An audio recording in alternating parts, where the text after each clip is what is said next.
मुस्कुरा के हालेलुया। मेरे प्यारों, आप सभी का स्वागत है फिर से हमारे आज की न्यू मैसेज में। आज हम बात करेंगे पवित्र आत्मा को ना बुझाओ। दोस्तों, इसका वास्तविक अर्थ क्या होता है?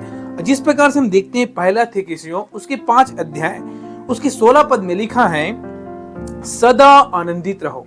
याद रखना दोस्तों, आपके जीवन में जैसा भी तकलीफ क्यों ना आए, परेशानी क्यों ना आए, लेकिन आपको सदैव एक बात हमेशा याद रखना है कि आपको प्रभु में सदा आनंदित रखना है, सदा आनंदित रहना है। 17 पढ़ेंगे, निरंतर प्रार्थना में लगे रहो। यहाँ पे देखते हैं दोस्तों कि आप जब भी प्रार्थना करें, सदैव आपके जीवन में प्रार्थना रहना चाहिए।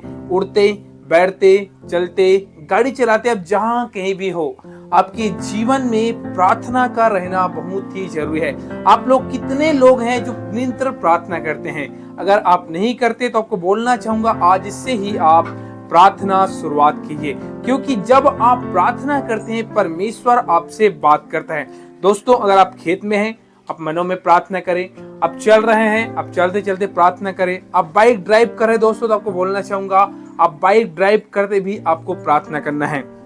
जिस प्रकार से हम यहाँ देखते हैं, हर बात में धन्यवाद करो, क्योंकि तुम्हारे लिए मसीह यीशु में परमेश्वर की यही इच्छा है। दोस्तों, यहाँ पे हम देखते हैं कि हर एक बात में जो आपके पास अगर अच्छा हो रहा है या आपके जीवन में भला हो रहा है, आप बीमार हो, तकलीफ में हो, निराशा में हो, लेकिन आपको बोलना चाहूंगा, परमेश्वर का वचन कहता है हर एक बातों में परमेश्वर को धन्यवाद करना है।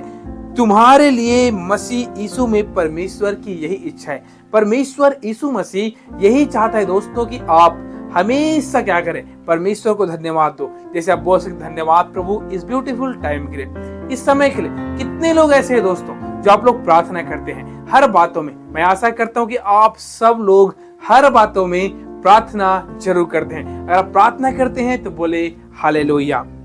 यहाँ पे देखते हैं 19 पद, आत्मा को ना बुझाओ, जिसके मैं बारे में आपसे बात करना चाहूंगा। आज का विषय है आत्मा को ना बुझाओ। दोस्तों, बुझाने का अर्थ है, अगर हम साधारण रीति से देखते हैं तो बुझाने का अर्थ होता है उस जगह को समाप्त कर देना, या फिर दोस्तों उस जगह को खत्म कर देना, उसे लुप्त कर देना, ये बुझाने का अर्थ है। यहाँ पे हम देखते हैं पवित्र आत्मा को ना बुझाओ, एक गंभीर विषय है दोस्तों। आपको बोलना चाहूंगा, यह एक गंभीर आज्ञा है। जिस प्रकार से जानते हैं, बुझने में जो विचार निहित है उसका आशय आग की घुटन से है। जिस प्रकार से हम देखते हैं, एक आग जब बुझ जाता है तो कोई काम का नहीं रहता, राख बन जाता है। उसी प्रकार से आग पवित्र आत्मा हमको और आपको दिया गया है। अगर आपके जीवन में पवित्र आत्मा नहीं रहेगा तो आपका जीवन खाली हो जाएगा। अगर मैं बात करूं यशायाह 4 अध्याय उसके 4 पद को पढ़ेंगे तो वहां पे हम देखते हैं भस्म कर देने वाली आत्मा है। अगर आग के बारे में बात करूं, पवित्र आत्मा एक आग के रूप में है और वो बहुत सारे चीज को क्या कर सकता है? भस्म कर सकता है, खत्म कर देता है। लेकिन आपको और हमारे लिए परमेश्वर ने आपको बताना चाहूंगा, पवित्र आत्मा दी है। आपके जीवन में सदैव पवित्र आत्मा रहता है मेरे प्यारों। उसको कभी भी आपको नहीं बुझाना है, उसको सदैव उसका आदर करना है, उसका सम्मान करना है। जिससे हम देखते हैं इफिसियों अगर 6 अध्याय आप 16 पद को निकाल के पढ़ेंगे, जिससे तुम उस दुष्ट के सब जलते हुए तीरों को बुझा सको, ना तो बल से ना शक्ति से, लेकिन जब आप पवित्र आत्मा के अनुसार चलते हैं या फिर आप पवित्र आत्मा के अनुसार काम करते हैं, तो इफिसियों में लिखा है, जिससे तुम उस दुष्ट के सब जलते हुए तीरों को बुझा सकते हैं। अर्थात शैतान के सारे जाल को आप जो है बुझा सकते हैं दोस्तों, क्योंकि पवित्र आत्मा आपको गाइड करता है। बुझा देने का अर्थ होता है दम घोटना या फिर शांत कर देना है। ये यहाँ पे हम देखते हैं इफिसियों 6 अध्याय में, जिस प्रकार से पवित्र आत्मा की विनती को ना बुझाओ। याद रखना दोस्तों, हमारे लिए और आपके लिए पवित्र आत्मा सदैव विनती करता है। जिस प्रकार से प्रभु यीशु मसीह, हम जानते हैं कि जब स्वर्ग की ओर जा रहा था तो कहता है, मैं तुम्हें क्या दूंगा? एक सहायक दूंगा, पवित्र आत्मा दूंगा। और जिस प्रकार से मैंने बोला भी, ये पवित्र आत्मा क्या करता है? हम सब के लिए लगातार विनती करते रहता है।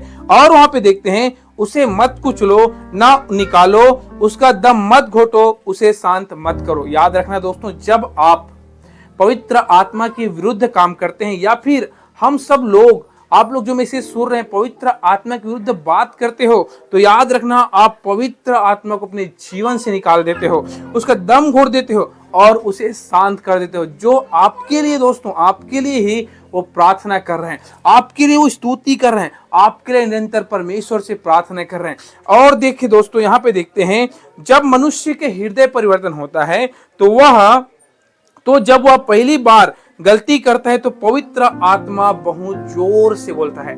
याद रखना दोस्तों, पवित्र आत्मा आपको चिताता है, आपको बताता है कि कैसे आपको चलना है, कैसे आपको बात करना है, कैसे आपको उठना है।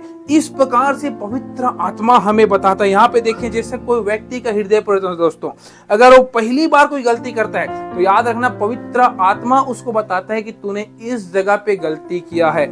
इसलिए कहता है कि पवित्र आत्मा आपका एक सहायक है और सहायक के साथ साथ पवित्र आत्मा बोलता भी है, आपको जोर देता है उस बातों में कि आप यहाँ पे गलती कर रहे हैं, इस बात को सुधारो। इसलिए कहते हैं दोस्तों, पवित्र आत्मा को कभी भी न बुझाओ, क्योंकि पवित्र आत्मा अगर बुझ गया तो याद रखना हम अगर गलत भी कर रहे हैं वो हमें दिखाई नहीं देगा, क्योंकि आपका हृदय परिवर्तन हो चुका है, आप परमेश्वर को जान लिए हैं। और जैसे आप पाप और गुनाह करेंगे दोस्तों, देखते हैं पवित्र आत्मा ही जोर देता है कि आप पाप कर रहे हैं, गुनाह कर रहे हैं। अगर पवित्र आत्मा नहीं रहेगा तो आप नहीं जान सकते दोस्तों ये बहुत बड़ा पाप है या फिर हम पाप के रास्ते में जा रहे हैं। तो आज के वचन से हम सीखे कि पवित्र आत्मा को कभी भी निराश नहीं करना है, पवित्र आत्मा को कभी भी हमें शोकित नहीं करना है, लेकिन सदैव उसका आदर करना है, अपने जीवन में उसका आदर करना है दोस्तों, क्योंकि वो हमारे लिए एक सहायक के रूप में, आपके लिए परमेश्वर पवित्र आत्मा को एक सहायक के रूप में भेजा है। इसलिए पवित्र आत्मा सदैव आपके संग और साथ में रहता है।